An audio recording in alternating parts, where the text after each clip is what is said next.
कोई सिस्टम आपको परेशान करे तो हम जाते हैं थाने की तरफ। अब जब वहाँ भी हमें न्याय नहीं मिलता है तो आशा करती हैं कि वहाँ हमें न्याय मिल ही जाएगा, कोई व्यवस्था नहीं बचती है तो हमें न्याय मिलने में इतना देर हो जाता है कि वहाँ बैठे केवल जज रिस्पॉन्सिबल नहीं है, केवल वकील रिस्पॉन्सिबल नहीं है, कागज की गड्डियाँ बनते जाती है, केस की संख्या ज़्यादा है, संरचना, भवन, बिल्डिंग अब पहले की तरह थोड़ी रह गई कि तो अब एक ऐतिहासिक कदम उठाया गया है सुप्रीम कोर्ट के द्वारा। आर्टिकल नंबर 124 से सुप्रीम कोर्ट के बारे में बात चालू हो जाती है। न्यायिक इंफ्रास्ट्रक्चर क्या है? कोर्ट रूम चाहिए ना भैया, कहाँ बैठकर सुविधाएं नहीं। कई कोर्ट के बाहर अब जाते हैं तो देखते हैं छतरी लगाकर या टीन लगाकर वकील बैठे रहते हैं। लेकिन अगर उनके काम को आसान बना दिया जाए, जब एक आम आदमी चारों तरफ सिस्टम से परेशान होता है तो कहाँ जाता है? आपके पड़ोसी आपको परेशान करे या कोई सिस्टम आपको परेशान करे, कोई दुश्मन आपके पीछे लग जाए तो हम जाते हैं थाने की तरफ। थाना जहाँ पुलिस प्रशासन है, जो लॉ एंड ऑर्डर को मेंटेन करने का काम जो है स्टेट पुलिस को है। हम सीधे सीधे आर्मी के पास या डिफेंस के पास नहीं जाते, केंद्र सरकार के पास नहीं जाते हैं। वहाँ जब काम बनता नहीं देखते हैं तो हम उससे उच्च अधिकारी के पास है ना, एसपी कोठी में जाते हैं, चाहे एसडीओ साहब के पास जाते हैं, कई स्थान पर जाते हैं। मशीनरी जो पुलिस तंत्र, लॉ एंड ऑर्डर को मेंटेन करने वाले जो तंत्र है उसके पास जाते हैं। अब जब वहाँ भी हमें न्याय नहीं मिलता है तो लास्ट ऑप्शन बचता है न्यायपालिका। न्यायालय जाते हैं और आशा करती हैं कि वहाँ हमें न्याय मिल ही जाएगा, और वहाँ अगर नहीं मिला तो न्याय नहीं मिलने के समान हो जाता है। समझ लीजिए कि और कोई व्यवस्था नहीं बचती है जहाँ न्याय मिलेगा। लेकिन जब वहाँ पहुँचते हैं, न्यायालय पहुँचते हैं तो हमें न्याय मिलने में इतना देर हो जाता है कि न्याय नहीं मिलने के समान हो जाता है।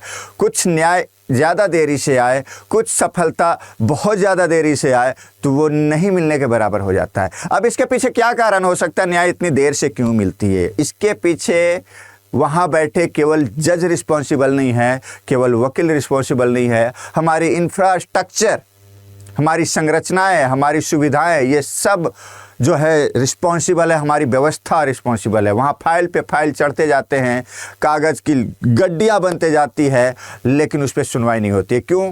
क्योंकि केस की संख्या ज़्यादा है और हम पुरानी परंपरागत तरीके से सारे काम कर रहे हैं। एक तो ये है।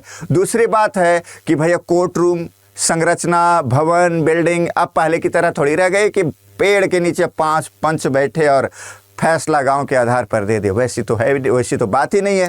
तो अब एक ऐतिहासिक कदम उठाया गया है सुप्रीम कोर्ट के द्वारा, और हमारे जस्टिस सूर्यकांत जो है सीजेआई सुप्रीम कोर्ट के जो जज है, इन्होंने एक कमेटी बनाई है और कमेटी का नाम है अरविंद कुमार समिति। अरविंद कुमार समिति का काम क्या होगा?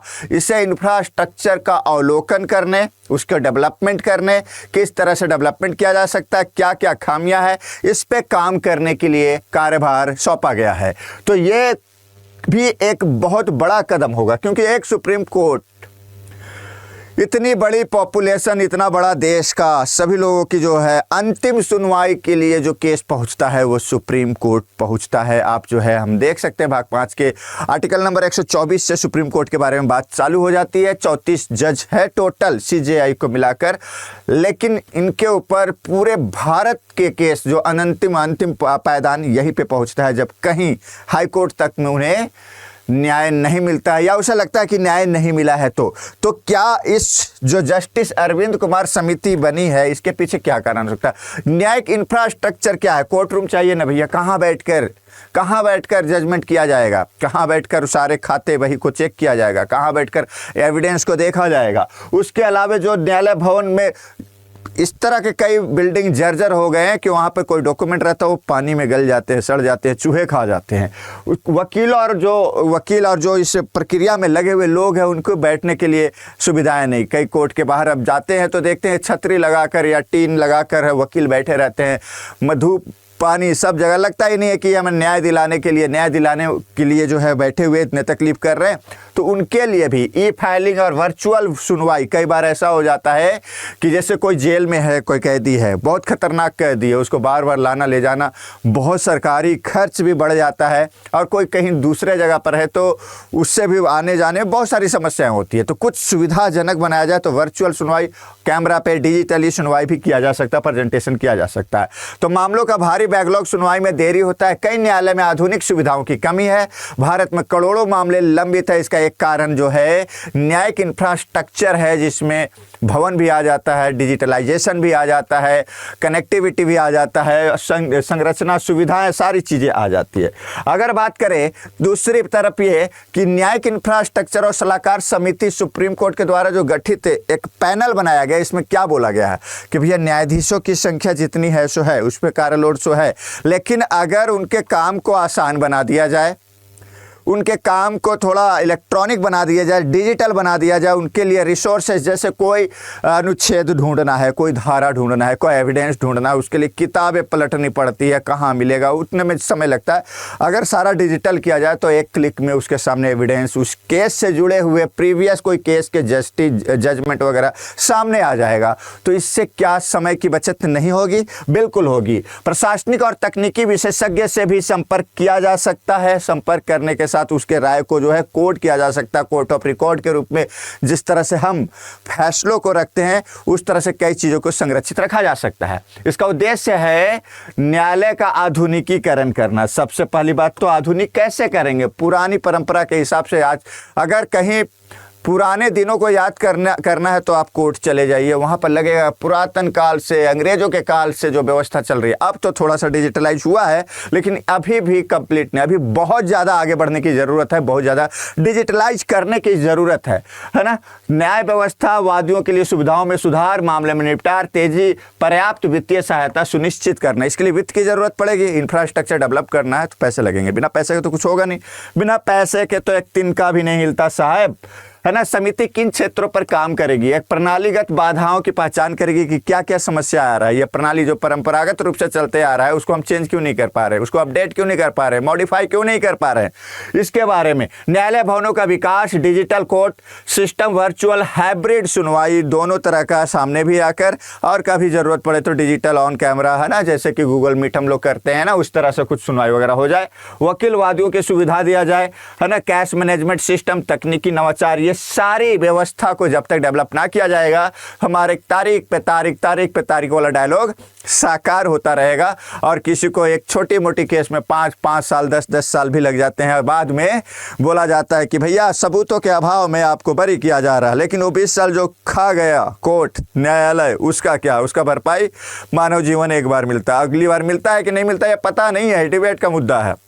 लेकिन जीवन के जो जितने भी उम्र होती है किसी व्यक्ति का, उसका एक बहुत बड़ा हिस्सा अगर कोर्ट अपनी जस्टिफिकेशन के लिए, जजमेंट के लिए देरी के कारण उसका खा जाए तो उसका भरपाई तो नहीं किया जा सकता है। और वो जो शोषित होता है, जो पीड़ित होता है, वो भी कुछ नहीं कर पाएगा। क्या कर पाएगा आखिर?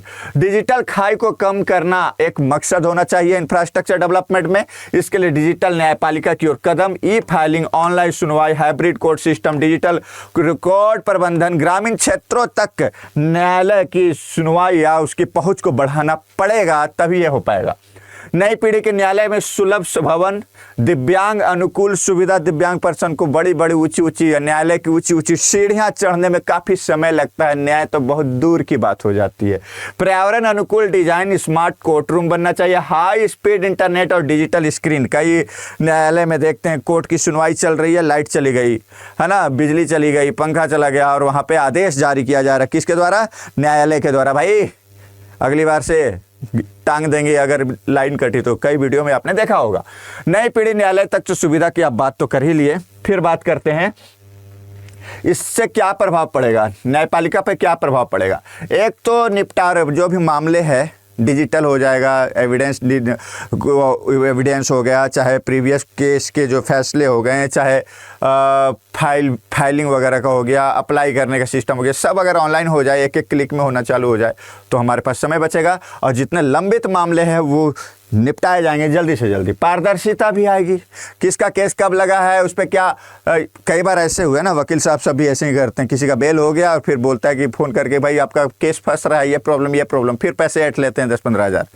उसके बाद अगले दिन ले जाकर बोलता है हाँ लो बेल हो गया। पारदर्शिता नहीं, यार अवेयरनेस की कमी है, लोगों में भी अवेयरनेस की कमी है। इसकी वजह से अभी हमारा देश उतना साक्षर भी नहीं हुआ है कि कोर्ट के मामले को भी समझ पाए और डॉक्टर के मामले को भी समझ पाए, इसीलिए उनको जो है ना अंधेरे में रखा जाता है। तो ये सब से बचाने के लिए ये सब करना पड़ेगा।